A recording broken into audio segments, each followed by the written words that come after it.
Assalamualaikum warahmatullahi wabarakatuh. Saya Mukarromatul Fitriah dengan NIM 221105020040 akan mempresentasikan kebijakan fiskal dalam Islam. Ada 3 pembahasan yang akan saya sampaikan, yakni yang pertama, pengertian kebijakan fiskal dalam Islam itu sendiri. Yang kedua, kebijakan fiskal dari masa ke masa. Dan yang ketiga, instrumen kebijakan fiskal dalam Islam. Baik, tanpa menyia-nyiakan waktu, saya akan memulai presentasi saya dengan pembahasan yang pertama, yakni tentang pengertian kebijakan fiskal dalam Islam. Kebijakan fiskal sendiri itu adalah suatu aturan atau strategi yang dilakukan pemerintah untuk menjaga pemasukan dan pengeluaran negara itu agar tetap stabil.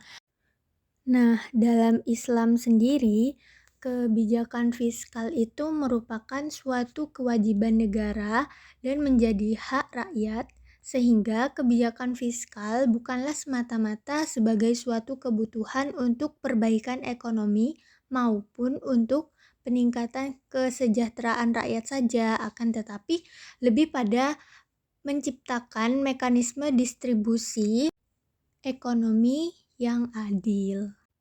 Adapun tujuan dari kebijakan fiskal dalam Islam, yakni untuk menciptakan stabilitas ekonomi, tingkat pertumbuhan ekonomi yang tinggi, dan pemerataan pendapatan, ditambah dengan tujuan lain yang terkandung dalam aturan Islam sendiri, yaitu Islam menetapkan pada tempat yang tinggi akan terwujudnya persamaan dan demokrasi.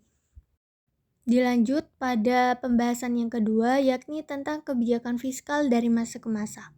Dari masa yang pertama, masa Rasulullah, kebijakan fiskal atau pengelolaan pendapatan dan pengeluaran negara itu berasal dari ghanimah, fa'i, usyriyah, jizyah, zakat, dan kharaj. Selain itu, berasal dari sumber daya alam sebagai pemasukan negara yang kemudian dikelola dan tujuannya itu untuk mencapai kemaslahatan. Selanjutnya yakni pada masa yang kedua, masa khalifah. Di masa khalifah ini terbagi menjadi empat masa khalifah. Yang pertama yakni Abu Bakar, Khalifah Abu Bakar. Kebijakannya yakni mengoptimalkan sistem pengelolaan zakat yang lebih profesional, pengakurasian perhitungannya sehingga dapat menghasilkan pendapatan yang maksimal. Dan yang kedua, pada masa Khalifah Umar bin Khattab, kebijakannya yakni menjadikan Baitul Mal sebagai pusat pemasukan negara, lalu kebijakan fiskal digunakan untuk mengatur proses distribusi pembelanjaan terhadap keperluan militer, peradilan kehakiman, bantuan modal, investasi, dan pendidikan sosial. Dilanjut pada khalifah yang ketiga, yakni Utsman bin Affan.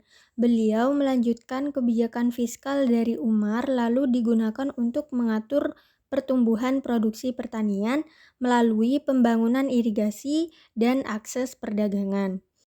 Dan yang terakhir, khalifah yang keempat yakni Ali bin Abi Thalib. Beliau menggunakan kebijakan fiskal dalam mengatur penguatan sektor agraris dan perkebunan dengan melalui pengurangan kharaj serta melakukan regulasi perdagangan. Setelah masa khalifah tadi, dilanjut pada masa yang ketiga yakni masa Bani Umayyah.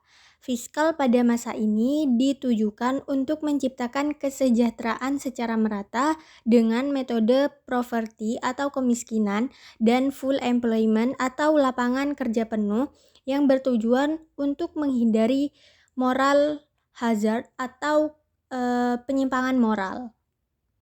Selanjutnya yakni masa yang keempat, masa Abbasiyah.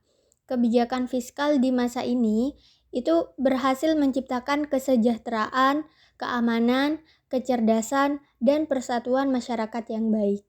Selanjutnya pada masa yang kelima, masa Utsmaniyah. Di Turki sendiri merupakan masa Islam yang terakhir. Di masa ini, kebijakan fiskal itu terlihat sangat jelas karena pengembangan pada aspek keanekaragaman tanaman dan hewan yang ada di antara benua Asia dan Eropa. untuk menciptakan etos kerja fasilitas publik distandarisasi antar kota sehingga menciptakan pembangunan daerah yang merata. Selanjutnya pada masa yang keenam, yakni masa fiskal pada era Indonesia, di mana kebijakan fiskal di Indonesia itu ditetapkan dalam APBN. Jadi dengan APBN ini pemerintah menetapkan cara mereka dalam mengelola dan mengatur pendapatan dan pengeluaran pemerintah. Dalam APBN ini ada dua hal, yakni pendapatan negara dan pembelanjaan negara. Baik, dilanjutkan pada pembahasan yang ketiga, yakni tentang instrumen kebijakan fiskal dalam Islam. Instrumen ini terbagi menjadi dua, yaitu kebijakan pendapatan dan kebijakan pengeluaran. Pada kebijakan pendapatan sendiri, itu ada 8 sumber pendapatan. Yang pertama yaitu ziswaf. Ziswaf ini terdiri dari zakat, infak, sodakoh, dan wakaf. Dan yang kedua itu ada ghanimah. Ghanimah ini adalah harta rampasan perang melawan orang kafir yang memerangi orang Islam. Dan yang ketiga itu ada fa'i. Fa'i ini adalah harta atau tanah milik orang kafir, musuh Islam, yang telah dikuasai oleh orang muslim tanpa adanya peperangan. Dan yang keempat itu ada khoroj. Khoroj ini adalah pajak khusus yang diwajibkan negara atas tanah yang produktif yang dimiliki oleh penduduk. Besaran khoroj itu biasanya setengah dari penghasilan. Dan yang selanjutnya, yang kelima, itu ada jizyah. Jizyah ini adalah pajak bagi kaum non-muslim yang dapat berakhir jika orang non-muslim tersebut masuk Islam. Jizyah ini tidak wajib bagi seorang wanita, anak-anak, dan seorang non-muslim yang fakir. Dan yang keenam itu ada ushur. Ushur ini adalah pajak khusus perniagaan yang masuk ke negara Islam. Di Indonesia sendiri itu dikenal dengan bea cukai atau bea impor. Besaran ushur ini untuk non-muslim itu 5% dan untuk orang muslim itu hanya 2,5%. Dan yang ketujuh yaitu hums. Hums ini adalah pajak yang diambil dari barang temuan. Nah, jika barang temuan itu sedikit, itu dikenakan pajak. Dan jika barang temuan itu besar, maka barang temuan itu akan dimiliki oleh negara untuk diproduksi dan dimanfaatkan untuk kemakmuran bersama. Dan yang terakhir, yang kedelapan itu ada pendapatan lain.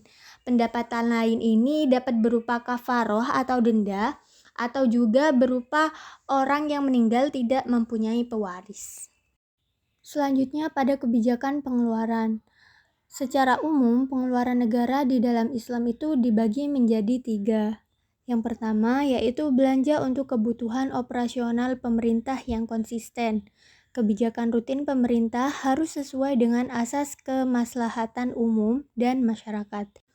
Yang kedua, pengeluaran umum yang berkaitan dengan proyek yang disepakati oleh masyarakat dan investornya, seperti pembangunan jembatan, perbaikan jalan, terus pembangunan lembaga pendidikan, dan lain-lain. Dan yang ketiga yaitu belanja umum yang dapat dilaksanakan apabila sumber dananya tersedia. Pada umumnya, belanja pemerintah itu disesuaikan dengan situasi dan keadaan perekonomian negara. Dan pada dasarnya, pemerintah itu diharuskan untuk berbelanja sesuai dengan kemampuan dan pemasukan. Keadaan ini disebut dengan anggaran belanja berimbang. Namun, jika taraf perekonomian meningkat atau membaik, peningkatan harga berimbang, kesempatan kerja terpenuhi, dan belanja negara dapat ditekan sehingga pemerintah mampu menyimpan dana. Mungkin sekian presentasi dari saya, kurang lebihnya mohon maaf. Wassalamualaikum warahmatullahi wabarakatuh.